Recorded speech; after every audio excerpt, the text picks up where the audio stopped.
देखिए, चतरा ही नहीं, झारखंड का हर एक कोना हम लोग जाएंगे, झारखंड के जनमानस से संवाद करेंगे और हम लोग उनसे अपील करेंगे कि एक बार कम से कम झारखंड की राजनीति में झारखंड लोकतांत्रिक क्रांतिकारी मोर्चा के ऊपर विश्वास जताए, उन्हें आशीर्वाद दे, ताकि आज एक विधायक होने के नाते जिस मजबूती के साथ हम सदन में लड़ रहे हैं, भिड़ रहे हैं, मुद्दों की बात को लेके जा रहे हैं, सदन की सार्थकता से सदन को परिचय करवा रहे हैं, शायद हमारे विधायकों की संख्या बढ़ेगी, सत्ता दल में हमारी भागीदारी होगी, नीति निर्धारण में हमारी भूमिका होगी, तो शायद हम लोग और बेहतर और अच्छा कर सके। ये हम लोग जनता से अपील करेंगे। इसीलिए हर एक जिला में, हर एक प्रखंडों में हम लोग जाएंगे और कार्यक्रमों के माध्यम से, आंदोलनों के माध्यम से रूपरेखा तैयार करते हुए जनमानस के साथ एक समन्वय स्थापित करेंगे। मिसाल जनसभा के साथ साथ बालू का मुद्दा को भी आप बताएं।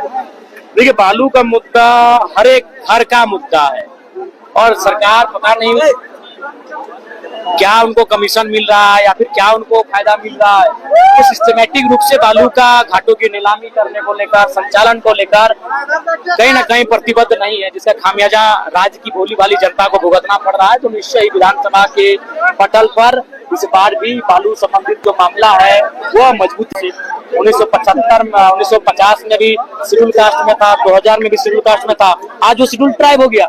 तो उनसे आप ये सवाल करिए कि जो लोग 75 सालों में शेड्यूल कास्ट थे वो शेड्यूल ट्राइब हो गए, और हम तो आजादी से पहले कभी हम एबोरिजिनल ट्राइब थे, कभी हम लोग प्रिमिटिव ट्राइब थे, कभी एनिमिस्ट के नाम से जाने जाते थे। 1950 में सितंबर के महीने में जब शेड्यूल ट्राइब की लिस्ट इस देश में नोटिफिकेशन के तौर पे आई, तो बस हमें वहां से बाहर रखा गया। चतरा आज बखूबी समझ में आया, निसंदेह भविष्य में आपके माध्यम से कई दफा और समझा जाएगा और समझने का सिलसिला जारी रहेगा। लेकिन घाटशिला के लिए कोई बड़ा अपडेट? देखिए, घाटशिला को लेकर आज हमने बार बार कहा कि हम लोग अपनी पार्टी को लोकतांत्रिक रूप से चलाएंगे, और घाटशिला चूंकि कोल्हान में आता है, जमशेदपुर के क्षेत्र में आता है, इसलिए हमने कहा कि हम लोग हजारीबाग में बैठकर, धनबाद में बैठकर, साहेबगंज में बैठकर और कोडरमा में बैठकर घाटशिला का निर्णय नहीं लेंगे। जो घाटशिला को जानते हैं वो टीम वहाँ बैठे, आज उनकी बैठक है, आप निर्णय ले, हम लोग मोहर लगा। अनाउंसमेंट मिलेगा ना जल्दी? हाँ, हम लगता है कल तक अनाउंसमेंट हो जाएगा कि घाटशिला से हमारे प्रत्याशी। रूपरेखा तैयार है ना? रूपरेखा बहुत ही मजबूती के साथ तैयार है। 56 पंचायत है, 4 प्रखंड है, 4 प्रखंडों में कौन कौन पदाधिकारी जाएंगे, 56 पंचायतों में कौन कौन पदाधिकारी जाएंगे, किस भाषा में संवाद करेंगे, किस मुद्दों के साथ संवाद करेंगे, ये सारी चीजें तय हो चुकी है। सरकार पर सर अब तीखा प्रहार किया, क्या लगता है सुधार होगा? सरकार, चूंकि हम लोग अभी विधायक है और दूसरा बात हम लोग ओपोनेंट में है, तो जाहिर सी बात है सरकार की नीतियां सही नहीं है, जनता के लिए लाभकारी नहीं है, उन नीतियों को जनता के बीच उजागर करना भी हमारा कर्तव्य है। तो निश्चय अगर सरकार अच्छा काम करेगी तो नीतियों की सराहना होगी, अगर गलत कार्य करेगी तो नीतियों की आलोचना होगी। विकास आपको देख ही रहे कि कितना रुका है, स्कॉलरशिप नहीं मिल रहा है, आपका वृद्धा पेंशन नहीं मिल रहा है, विकलांग पेंशन नहीं मिल रहा है, सहिया लोग को, सेविका लोग को, सहायिका लोग को भुगतान नहीं हो पा रहा है, तो कितना रुका है मेरे प्यारे साथियों, ये बताने की आवश्यकता नहीं है, आप भली भांति जान रहे हैं। बहाली निकाला जा रहा, फिर पोस्टपोन कर रहा है, क्योंकि राज्य सरकार के पास खजाना नहीं है। अगर वो बहाली ले भी आती है तो फिर उनको वैकेंसी लेने के बाद उनको सैलरी कैसे देगी? राज्य सरकार अपने खजाने को कहीं ना कहीं अपने निजी फायदे में इस्तेमाल कर रही है, अपने वोट बैंक के लिए इस्तेमाल कर रही है, जो इस राज्य के लिए आने वाले दिनों में चिंता का विषय होगा। देखिए, कई नेताओं के प्रयास के बाद मैंने अंतिम बहस किया कह सकते हैं विस्थापन आयोग पर, और विस्थापन आयोग की मंजूरी मिल चुकी है। अब देखना है कितने जल्द विस्थापन आयोग के अध्यक्ष और समिति का निर्माण होता है, उसके अनुसार कितना जल्दी कैसा काम होता है ये देखने की बात होगी। लेकिन फिलहाल विस्थापितों के लिए मैं हमेशा मुखर रहा हूं और मेरी मुखरता को मुहर भी लगी है, विस्थापन आयोग को मंजूरी मिली है। जी, उनका स्वागत है और हम लोग उनका अभिनंदन करते हैं। धन्यवाद।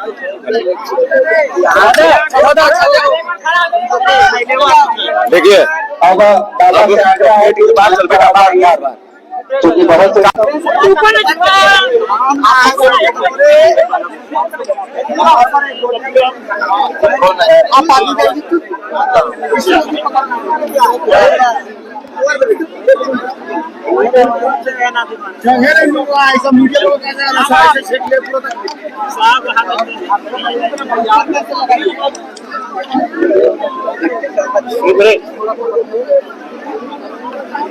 और डाउन कर लीजिए, सब लगा दीजिए, सब कोई कितना में रखते हैं थोड़ा ऊपर आप पूछिए।